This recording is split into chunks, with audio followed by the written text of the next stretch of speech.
সকলের চোখে আড়াল করে বুবলিকে নিয়ে রেস্টুরেন্টে ডিনার করেছেন সুপারস্টার শাকিব খান। প্রতিশ্রুতি অনুযায়ী স্ত্রী সন্তানকে নিয়ে বিভিন্ন লোকেশনে ঘুরে বেড়াচ্ছেন শাকিব খান। প্রথমবারের মতো যুক্তরাষ্ট্র থেকে ক্যামেরার সামনে এসেছেন বুবলি। শাহজাদ খান বীরকে নিয়ে আনন্দঘন মুহূর্তের সঙ্গী হয়েছেন তিনি। সেখানে তাদের মা ছেলের মুখের হাসিটা বলে দেয় যে তাদের কাটানো মুহূর্তগুলো কতটা আনন্দের সাথে কাটছে। আব্রাহাম খান জয়কে নিয়ে যুক্তরাষ্ট্র থেকে দেশে ফিরে শাকিব জানিয়েছেন বীরকেও তিনি একইভাবে সময় দেবেন। আর সেই প্রতিশ্রুতি অনুযায়ী এবারে শাহজাদ খান বীর এবং বুবলিকে সময় দেওয়ার কথাটি জানিয়েছেন শাকিব খান তিনি নিজেই।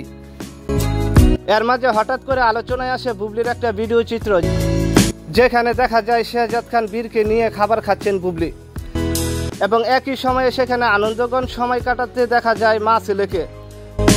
যদিও বুবলির এই চিত্রে শাকিবের কোনো দেখা মেলেনি, কিন্তু তবুও সেখানে জড়িয়ে যায় শাকিবের নাম।